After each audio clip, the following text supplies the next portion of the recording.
Ladies and gentlemen, please welcome to Toronto, MIT's Max Tegmark. Technology can be used for good and for bad, and its power is growing exponentially, which means, of course, that its blast radius, the amount of damage it can do to our society, is also growing exponentially. Back in the Stone Age, with a rock, maybe someone could kill 5 people. 300 years ago, with a bomb, maybe 100 people. In 1945, with a couple of nukes, 250,000 people. With bioweapons, even more. With nuclear winter, according to a recent Science article, over 5 billion people. So now the blast radius has risen up to about 60% of humanity. And since, as we'll argue, superhuman intelligence is going to be way more powerful than any of this, its blast radius can easily be 100% of humanity, giving it the potential power to really wipe us out. Now, to stir things up, I have a tweet here from my friend John LeCun, who says that making AI safe is going to happen, as with every new tech, and it's going to be a process of iterative refinement. Now, I think iterative refinement is great for less powerful technology, like jet engines and less powerful AI, where you have the luxury of trying many times. But I think it's a terrible strategy when you're talking about things as powerful as nuclear winter or some future AI that we could completely lose control over, because then you really only get one chance. You have to get it right the first time and can't come back and iteratively refine.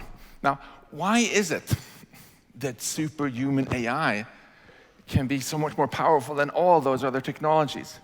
It's because, by definition, it can do all the intelligent things that we humans can do, just better. For example, it can do goal-oriented behavior, it can persuade, manipulate, hire people, start companies, build robots, do scientific research. It could, for example, research how to make more powerful bioweapons, or how to make even more intelligent systems so it could recursively self-improve itself. It also could do things that we humans cannot do at all. It could very easily make copies of itself. So if you imagine for a moment a superhuman AI that can think, say, 1,000 times faster than a human researcher, so it can in 9 hours do a year's worth of research. But now instead think of 1 million of those, a swarm of 1 million super intelligent AIs, where as soon as one of them discovers something new, it can instantly share that new skill with all of them. That's the kind of power we're talking about here. And finally, superhuman AI will probably be a very alien kind of intelligence that lacks anything like human emotions or empathy. So, of course, it would have the power and potential to wipe us out if it had those goals. But why would it possibly have those goals? Next slide, please.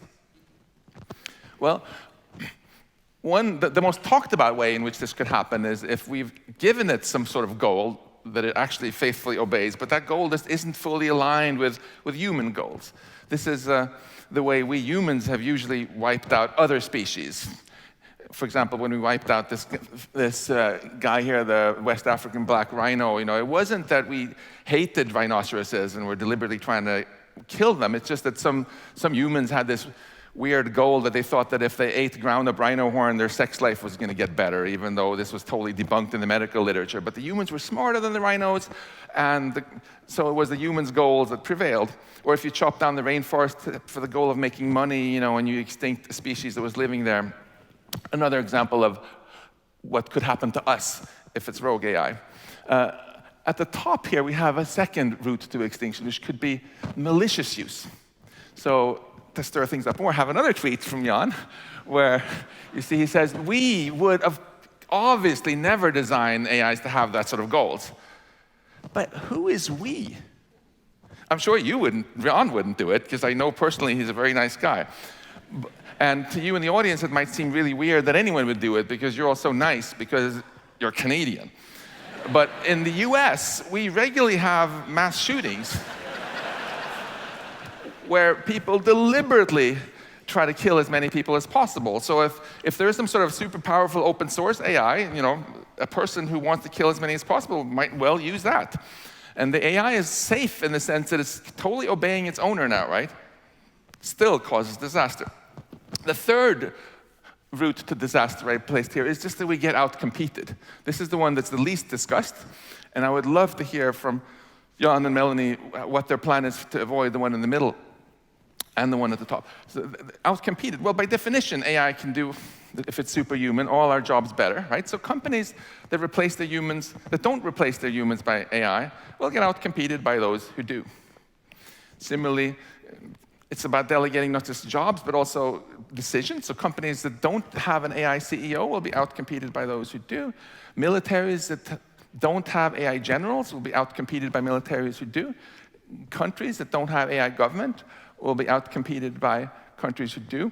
And we end up in a situation where we humans have quite voluntarily just given away more and more power to AI. And we have this future where all sorts of stuff is happening, but it's no longer our future. We have been disempowered, giving away control to machines that don't even need us for anything. That's a very bad situation. Let's not go there.